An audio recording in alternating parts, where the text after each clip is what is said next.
Buenos días. La lectura, como dijo mi hermano Joaquín, se encuentra en Salmos. Salmo 49, del 1 al 15. El Salmo 49, verso 1, comienza así. Oíd esto, pueblos todos, escuchad, habitantes todos del mundo, así los plebeyos como los nobles, el rico y el pobre juntamente. Mi boca hablará sabiduría, y el pensamiento de mi corazón inteligencia. Inclinaré al proverbio mi oído, declararé con el arpa mi enigma. ¿Por qué temer en los días de adversidad, cuando la iniquidad de mis opresores me rodeare? Los que confían en sus bienes y de la muchedumbre de sus riquezas se jactan, ninguno de ellos podrá en manera alguna redimir al hermano, ni dar a Dios su rescate, porque la redención de su vida es de gran precio, y no se logrará jamás, para que vivan adelante para siempre, y nunca vea corrupción. Pues verá que aún los sabios mueren, que perecen del mismo modo que el insensato y el necio, y dejan a otros sus riquezas. Su íntimo pensamiento es que sus casas serán eternas, y sus habitaciones para generación y generación. Dan sus nombres a sus tierras, mas el hombre no permanecerá en honra. Es semejante a las bestias que perecen. Su camino es locura. Con todo, sus descendientes se complacen en el dicho de ellos.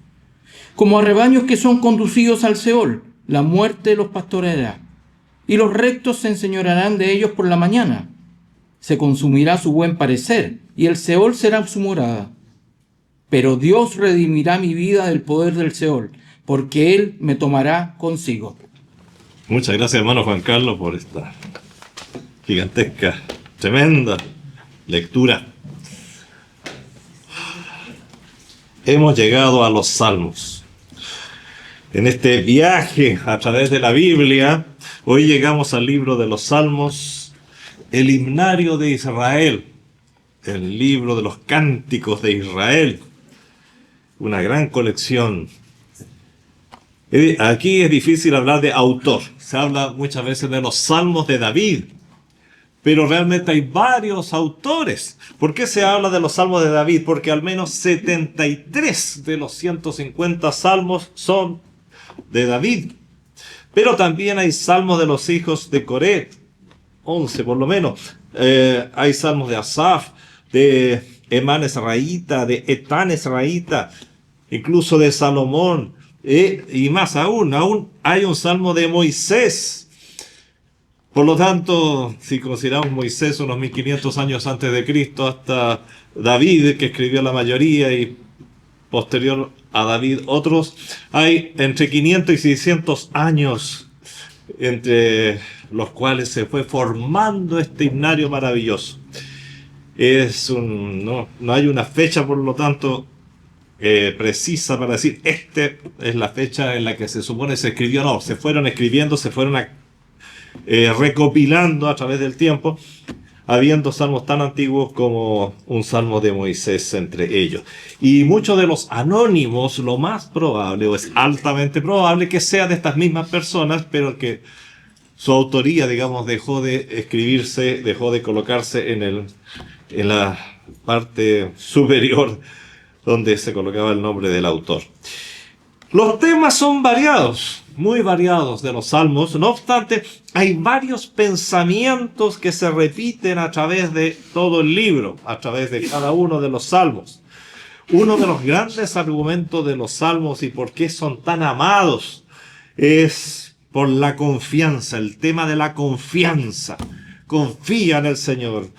Por ello es un libro de consuelo y de paz para el creyente. Por eso a muchos enamora este libro, porque nos habla de confianza a pesar de que se esté pasando por pruebas. Siempre vamos a ver, normalmente o siempre, a los autores de los salmos pasando por momentos difíciles, pero a pesar de eso muestran una confianza tremenda. Si quieres aumentar tu confianza en el Señor, si quieres descansar en el Señor, lee los salmos. Ahí también encontramos, por supuesto, alabanza.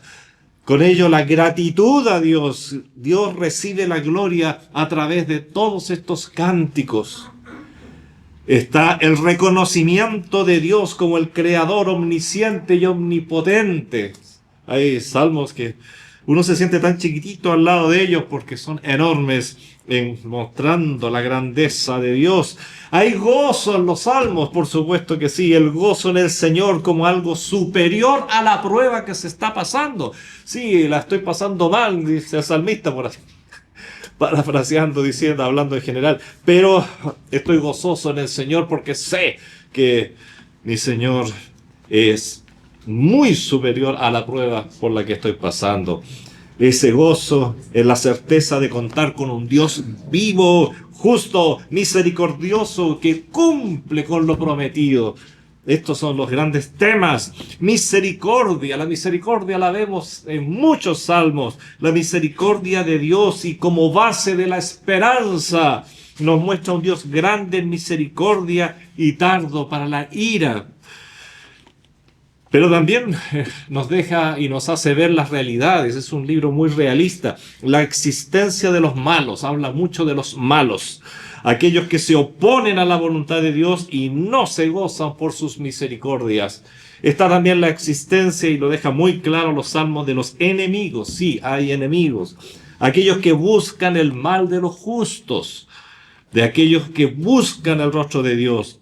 Enemigos que lo son únicamente porque amamos a Dios. Si tú amas a Dios y tratas de vivir conforme a Él, los salmos te dicen, vas a tener enemigos. No que tú te los busques, ellos te verán como enemigos. Bueno, el contenido en cuanto a lo profético, en cuanto a lo mesiánico, es tremendo en los salmos. Es un libro de escatología por naturaleza, porque habla mucho de los acontecimientos futuros. Los salmos y Apocalipsis están muy unidos y habla de ese reino futuro en una manera maravillosa. Es como estar viendo ese reino, el reino milenial. Hay expresiones, tantas expresiones, recopilando solamente algunas, por ejemplo del Salmo 45:6, tu trono, oh Dios, eterno y para siempre, que es recordado después en Hebreos 1:8, haciendo alusión a la eternidad y al gobierno eterno de nuestro Señor en el futuro de la tierra incluso. O el Salmo 2, pídeme y te daré por herencia las naciones, y como posesión tuya los confines de la tierra. Los quebrantarás con vara de hierro, como vasija de alfarero los desmenuzarás. Hablando de juicios y de la justicia que ha de morar en el reino futuro. O expresiones como el Salmo 67:4. Alégrese y gócense las naciones, porque juzgarás los pueblos con equidad y pastorearás las naciones de la tierra. ¿Cuánto nos habla en este sentido los salmos? Hay mucha escatología y mucha profecía viendo el futuro. ¿Hacia dónde vamos? Los salmos te lo muestran. Tienes que retroceder en el tiempo, porque fueron escritos hace rato, pero está clarito.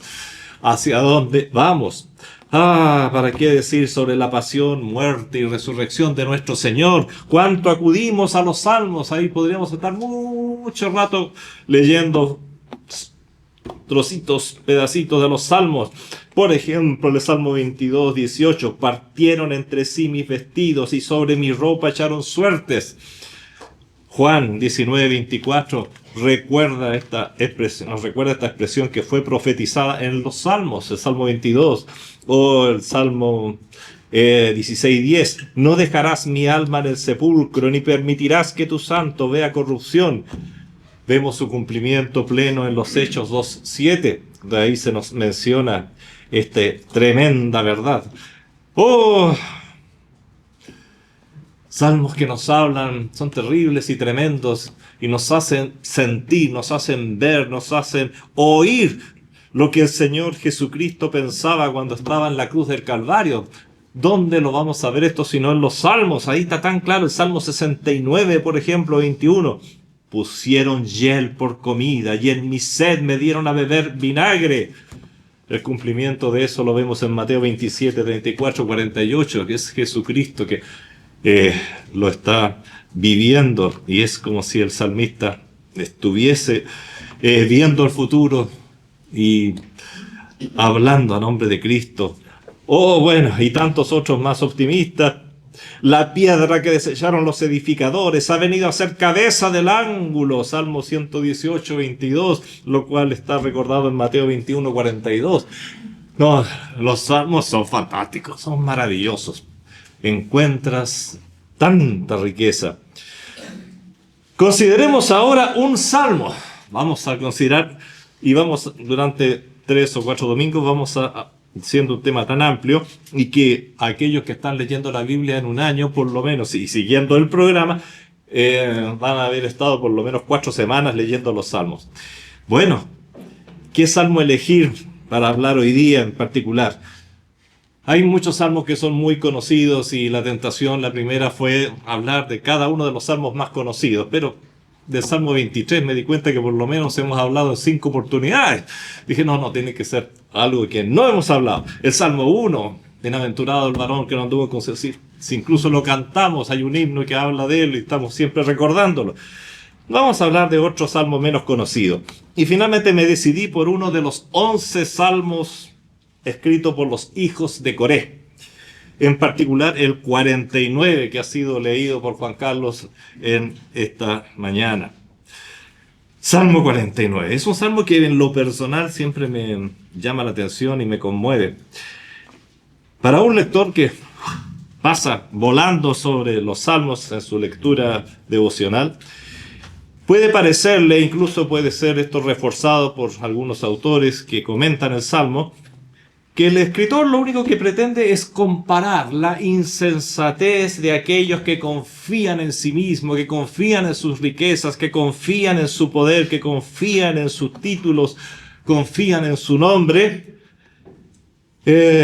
con aquellos que ponen su confianza en otra cosa, en Dios.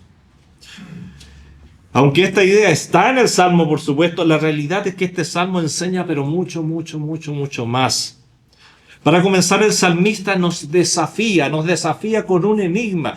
El inicio pareciera, en gran parte, muy parecido a una obra griega o a una obra clásica de la antigüedad. Pero los griegos y todo lo que escribieron fue muy posterior. O sea, ellos podrían haber copiado este salmo, eso sí. Pero miren cómo empieza. Oíd. Primeramente hay un llamado poderoso, a mí me impacta esto. Pueblos todos. No es un oíd pueblo de Israel, no es un oíd los justos que seguís al Señor, sino oíd pueblos todos. Es un mensaje a la humanidad. Es muy interesante, muy interesante. Y ahí ya empieza a ser extraño este salmo. Escuchad, habitantes todos del mundo. Miren la amplitud. Es un salmo que, al final, es un salmo evangelístico. ¿A quiénes del mundo? Así a los plebeyos como a los nobles, el rico y el pobre, juntamente. Escuchen todo esto para todos los seres humanos. Es impactante la presentación del salmo. Mi boca hablará sabiduría. Cuidado, es decir, va a ser inspirado por Dios lo que he de decir. La sabiduría solo lo da Dios. Y el pensamiento de mi corazón, inteligencia, la inteligencia divina. Inclinaré al proverbio mi oído y declararé con el arpa mi enigma. Es una obra clásica, es una obra exquisita la que está aquí. Lo que estamos viendo. Para comenzar, el salmista nos desafía con un enigma. Declararé con el arpa mi enigma, mi acertijo. Al principio pareciera un enigma expuesto en términos muy humanos, porque empieza a declararlo después. ¿Por qué he de temer en los días de adversidad? Etcétera, y continúa. Y pareciera ser al principio algo muy humano. Pero poco a poco nos vamos dando cuenta de que aquí hay profundidades tremendas, profundidades que incluso el Salmo deja un poco en el misterio todavía sin revelar, lo cual no significa que no esté revelado. Muy cerca de aquí en otros salmos y en otras secciones de la Biblia. Un enigma. Un enigma que voy a hacer spoiler, como se dice hoy día, les voy a contar que en el fondo habla de la redención del ser humano. Este es un salmo, por eso decía, en el fondo evangelístico. Habla de la redención, del plan de redención de Dios para el hombre. Un enigma. Nos habla del cómo resolver un problema que humanamente no tiene solución, y ese es el enigma. Porque dice, la redención de su vida es de gran precio y no se logrará jamás, dice el verso 8, incluso leyendo un poquitito desde el 7. Ninguno de ellos podrá en manera alguna redimir al hermano. O sea, hay un tipo de redención que es imposible, ni dar a Dios su rescate. Nadie puede hacerlo. Porque la redención de su vida es de gran precio y no se logrará jamás. Interesante. Para que vivan adelante para siempre y nunca vea corrupción. Esto es imposible para el ser humano. Y eso es lo que nos está adelantando el hombre. La redención del ser humano, del hombre, es imposible. Sin embargo, y aquí está el enigma propiamente tal, yo estoy confiado, pues sé que seré redimido. Pero ¿cómo si dicen que es imposible, que nadie puede pagar por otro, que nadie puede pagar su precio en rescate a Dios? ¿Cómo puede lograrse esto? Es más, nos habla de una redención que implica vivir para siempre sin ver corrupción. En el verso 9, para que vivan adelante para siempre y nunca vea corrupción. Bueno, de esta manera, usando un lenguaje que sube y baja de lo terrenal a lo espiritual, el salmista nos va diciendo que esto no depende de la sabiduría humana, no depende de las riquezas, no depende de la honra, como lo asegura el versículo 12, mas el hombre no permanecerá en honra, es semejante a las bestias que perecen. O sea, esta redención no depende de tu honra, no depende de lo que tienes, no depende. ¿Quién podrá entonces redimir al hermano? Esa es la gran pregunta que nos hacemos. Ninguno de ellos podrá en manera alguna redimir al hermano, ni dar a Dios su rescate, responde el versículo 7. ¿Se dan cuenta? Es un salmo interesante. Es complejo. Y nos hace pensar mucho. No es solamente ver la comparación entre los que confían en sus cosas, en sus poderes, en su plata, en sus títulos, y los que confían en Dios. No es solamente eso, es mucho más. Se está hablando de cómo puede ser posible una redención imposible. Redención, pero quizás la palabra misma, y a veces uno descuida estas cosas, ¿no? Cuando conversa, cuando habla. ¿Qué es redención? Porque la palabra no la usamos hoy día, realmente en nuestra vida diaria.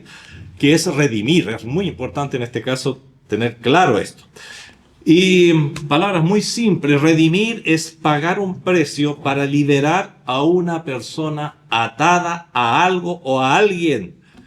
Alguien que de alguna manera se ha transformado en un esclavo, más que un siervo común, un esclavo. ¿Cuánto se usaba este término en tiempos bíblicos? Tiempos en que una persona se transformaba en siervo forzado por muchos motivos posibles. Ya sea por la conquista de un pueblo que siempre vivió en libertad, pero es arrasado por otro pueblo y más que el dinero, el oro, una de las cosas más valiosas que se consideraban era transformar a ese pueblo que siempre fue libre en esclavos para que sirviera, transformarlos en máquinas de trabajo, en otras palabras. Qué terrible, qué tremendo, qué frustración. ¿Cuántos morían por la frustración, por lo que significa ser transformado en un esclavo? Horrible, por eso muchos pueblos preferían suicidarse masivamente antes que entregarse a los pueblos que venían a conquistarlos. Bueno, un esclavo también o un siervo podía hacerlo por voluntad propia, especialmente eso estaba establecido incluso en la ley.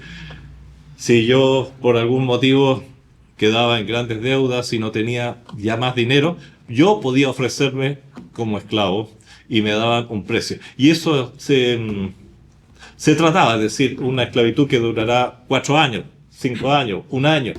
Eso era así tratable. E incluso sí existía la posibilidad de que tú te ofrecieras como esclavo para siempre, y en ese caso te perforaban en la oreja. Hay un interesante estudio ahí. Nosotros, para con nuestro Señor, somos siervos para siempre. Bueno,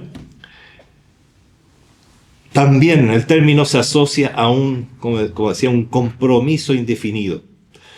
Bueno, para todos aquellos que compartían la esclavitud de alguna u otra manera, incluso a aquellos que voluntariamente se vendían como esclavos para poder pagar una deuda, para poder liberar a alguien de la cárcel, etcétera, etcétera, etcétera. Para ellos, para todos, existía una palabra: redención. La redención era el precio que otra persona podía pagar por el esclavo para dejarlo libre. Entonces, aparece otra palabra que la hemos mencionado antes cuando estudiamos a Ruth, por ejemplo, en el caso de Job también.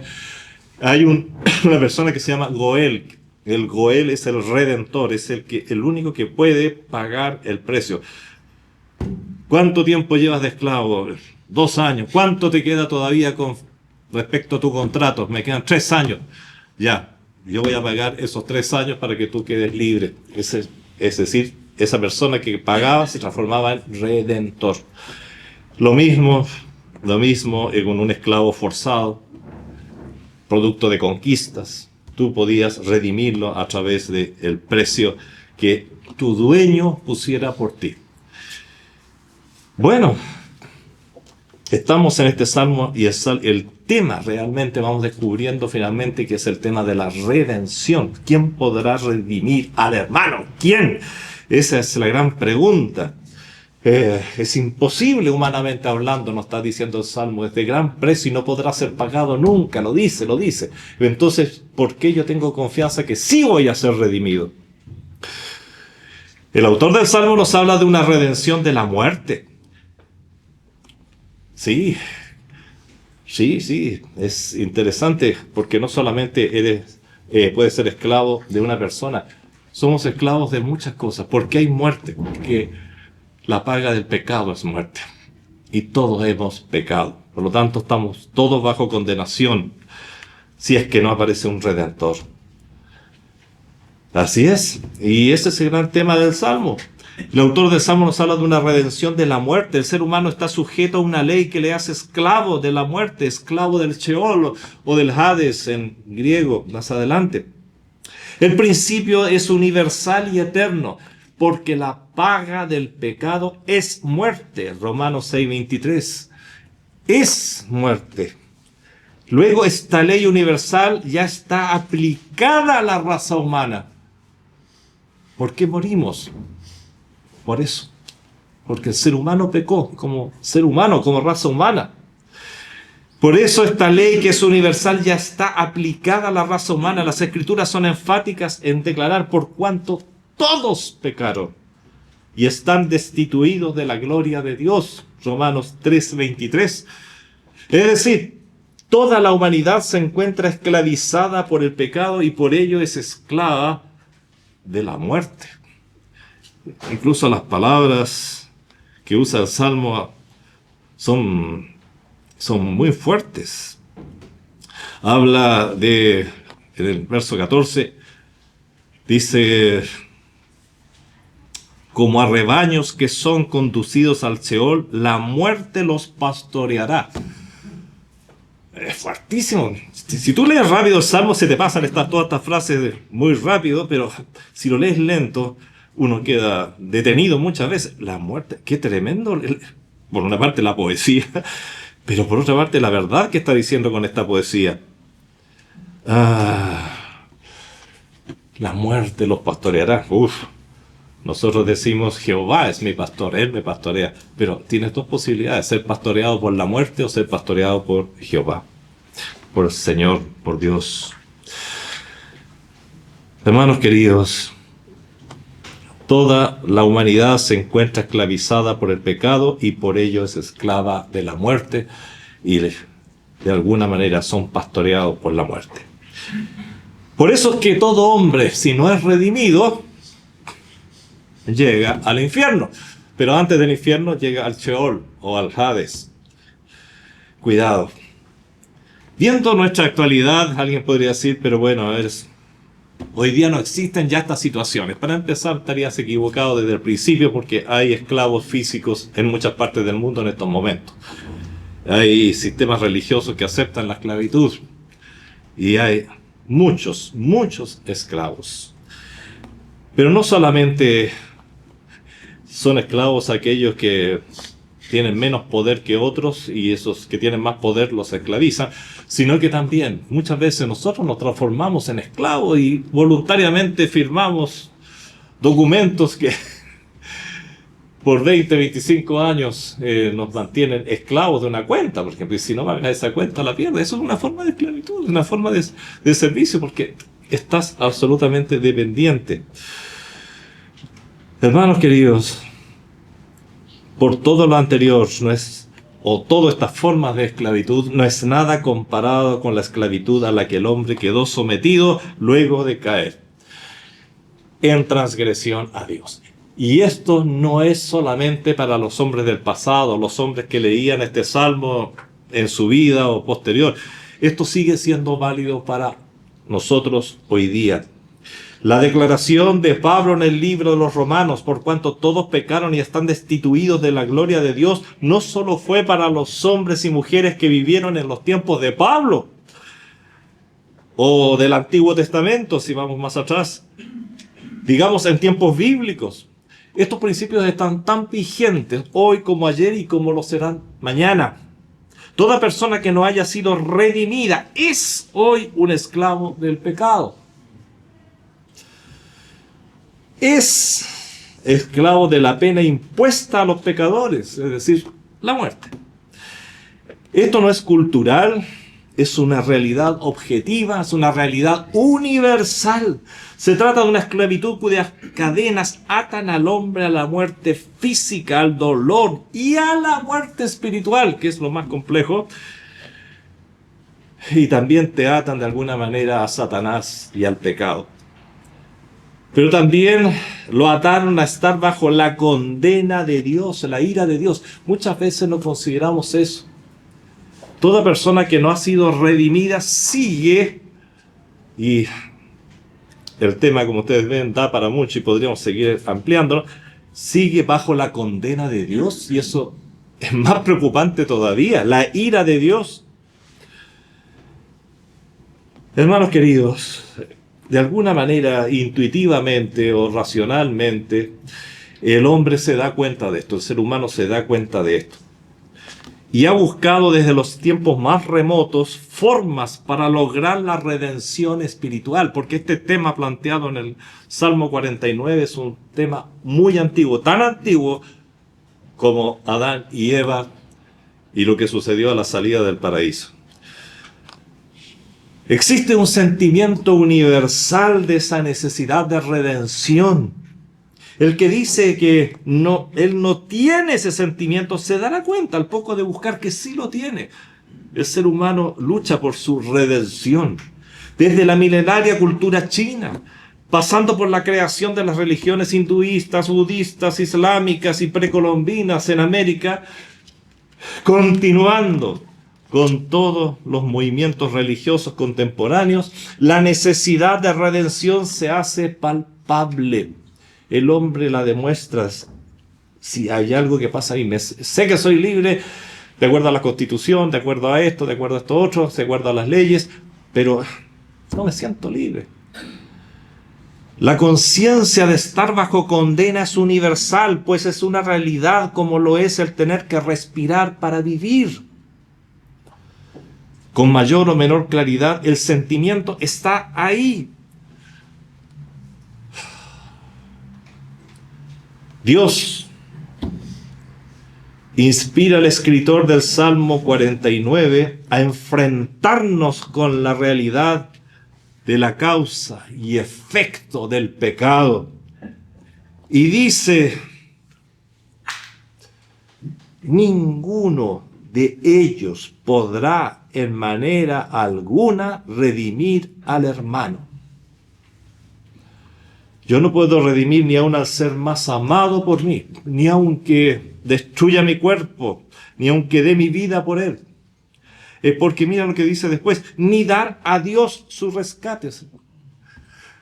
Señor, yo no puedo hacer nada. Y hay un paréntesis aquí en el Salmo, porque la redención de su vida es de gran precio y no se logrará jamás. Tenlo claro, tú no vas a poder redimirte con obras, en otras palabras. Y si sacamos el paréntesis y juntamos la frase, para que se entienda mejor, ni dar a Dios su rescate para que vivan adelante para siempre y nunca vea corrupción. Lo que perdió el hombre del jardín de Edén es irrecuperable para el hombre. Por eso las obras no sirven para nada, es lo que está diciendo acá. Hagas lo que hagas, no te va a servir para nada. Hagas esto, no te sirven para nada. Eso es lo que está diciendo el Salmo 49 de una forma bastante clara al final. El valor de la redención es de gran precio, recuperar esa vida eterna de calidad, porque algunos vivirán por siempre, pero en el infierno, y ese es el destino final del ser humano, y eso es irrecuperable. No te van a servir las mantas, no te van a servir ninguna obra, por sacrificial que sea, porque no hay mérito suficiente en toda la raza humana para quitar un solo pecado. Ese es el gran problema. Nadie puede redimir al hermano, pues todos los seres humanos se encuentran en la misma condenación. Recordemos Romanos 3:10, porque como está escrito, no hay justo ni aún uno, dice el apóstol Pablo, o si vamos más allá, al inspirador del apóstol Pablo, dice el Espíritu Santo, es decir, dice Dios. No hay justo ni aún uno, por cuanto todos pecaron, 3:23 otra vez, y están destituidos de la gloria de Dios. Es decir, ¿quién nos puede sacar de este hoyo? Oye, estamos todos en el hoyo, así que nadie puede sacarnos. Ese es el tema. Todos estamos en la misma condenación. Cuán claro deja aquí que las obras son infructuosas, todas ellas. Sin embargo, al seguir leyendo el Salmo, nos encontramos con una sorpresa enorme. Qué terrible sería este Salmo si no tuviera esta sorpresa. Cuando el autor dice en el versículo 15, pero Dios redimirá mi vida del poder del Sheol, porque Él me tomará consigo. Ah, qué lindo lo que dice ahí. Contradice todo lo demás y dice que sí hay una posibilidad en Dios. Como está escrito, hay una respuesta, hay una esperanza. Pero ¿cómo? Si la redención de su vida es de gran precio y no se logrará jamás, había dicho antes, para que vivan adelante para siempre y nunca vea corrupción. Aquí se encuentra la respuesta del enigma, cantada y al ritmo de un arpa.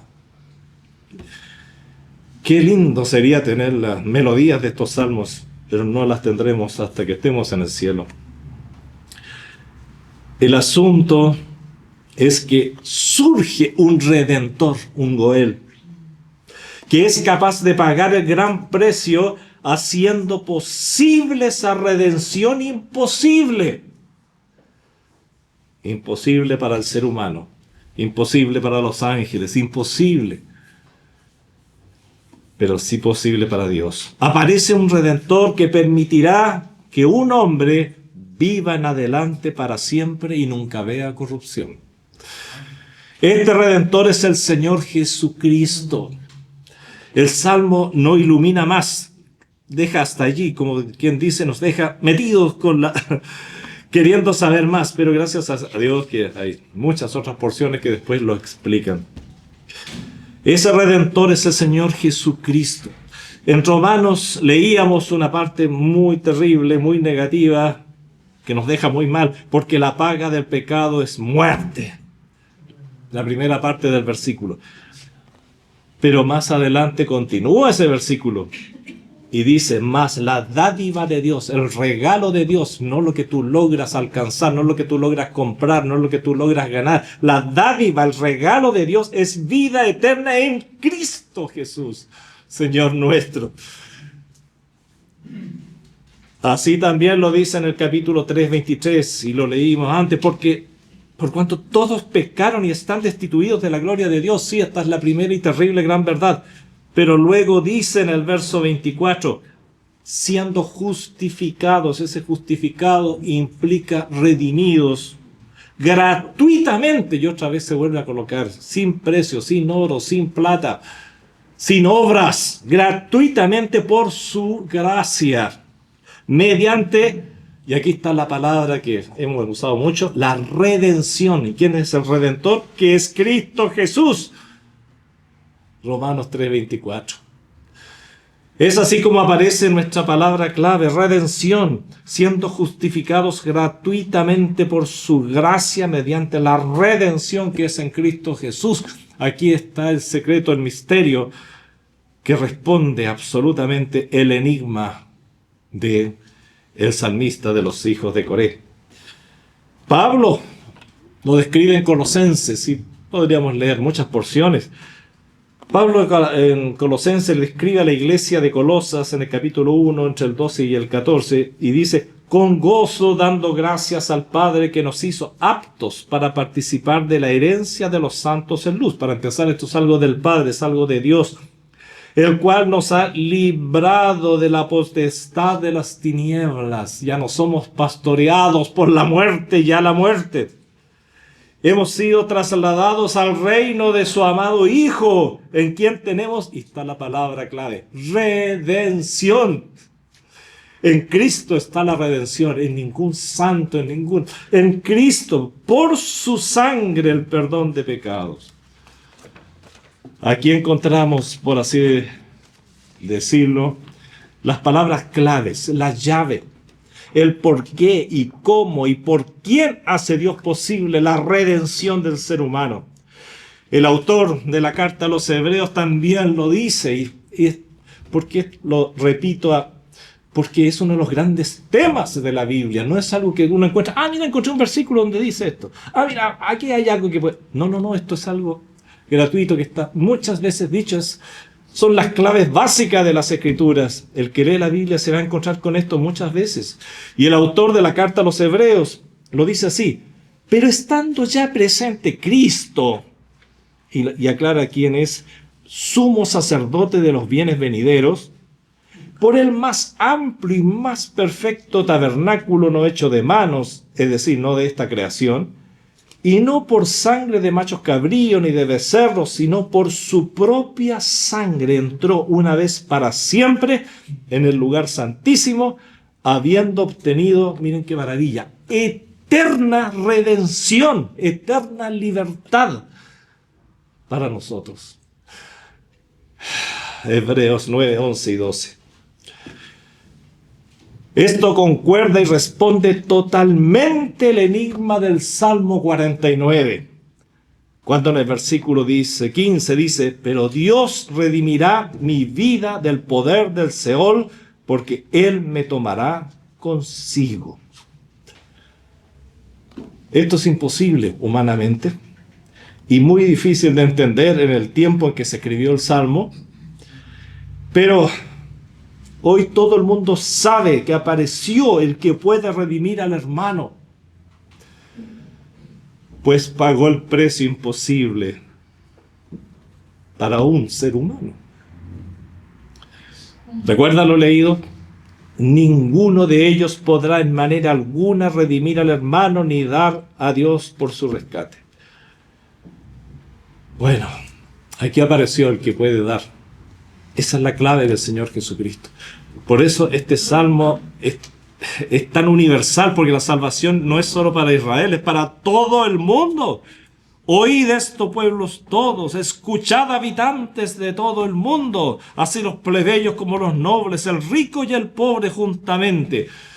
Podemos decir hoy, hay un Redentor. Hay un Redentor, ha aparecido un Redentor maravilloso que es Cristo Jesús. Bueno, tremendos hombres como Isaías, en Isaías 52 y 53, aclara en detalle cómo es ese Redentor.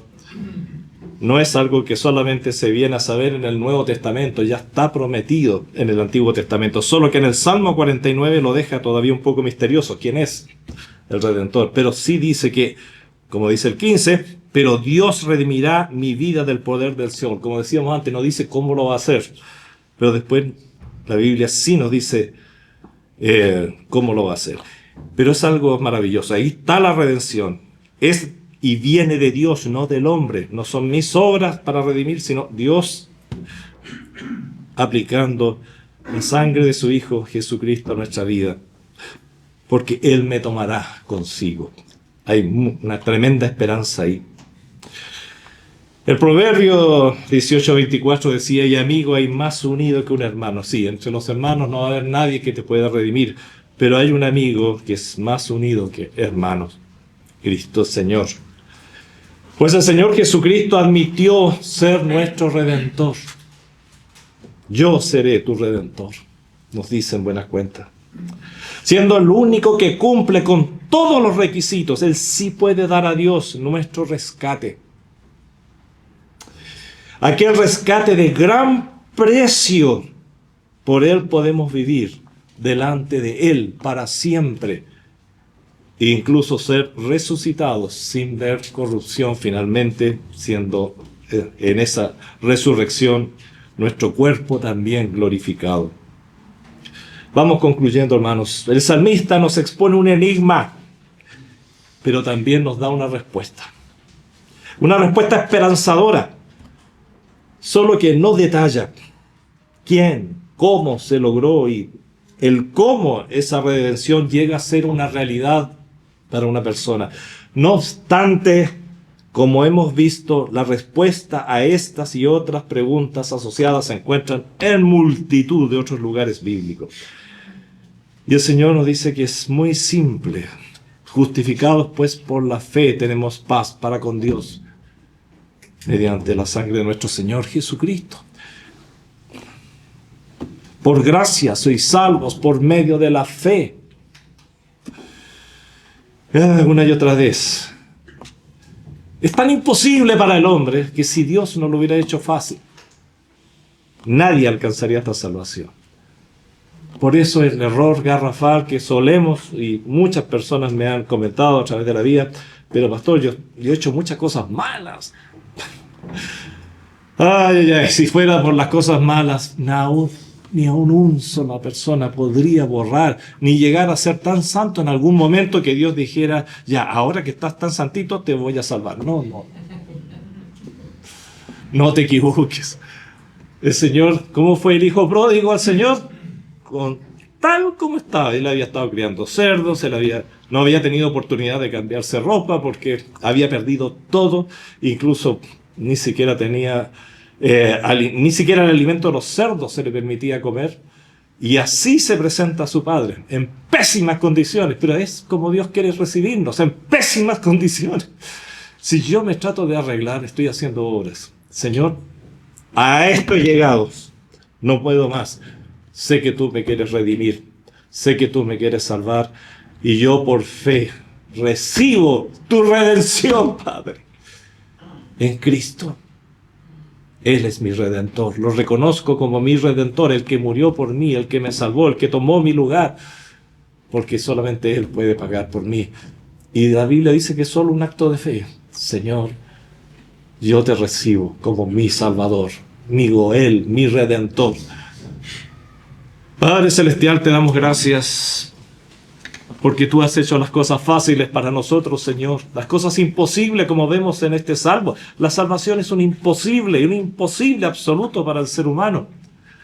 Pero tú te acercaste al ser humano, Señor, y has hecho posible la salvación. Para todos, pobres, ricos, sin considerar raza ni condición. Para todos los pueblos de la tierra, no solo para un pueblo seleccionado, para todos, dice el Salmo 49. Escúchenlo todos, dice.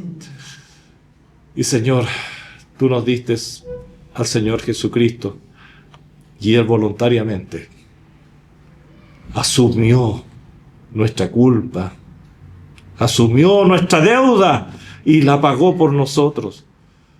Señor, ayúdanos, por favor. Y si hay alguien que todavía en esta congregación, en este lugar, no ha arreglado sus cuentas con el Señor, que no pase otro día, no pase otra hora, sino que ahora mismo en su corazón le diga al Señor: Señor, te reconozco como el Salvador, el Redentor. Redímeme, por favor. Líbrame de esta maldición bajo la cual estoy.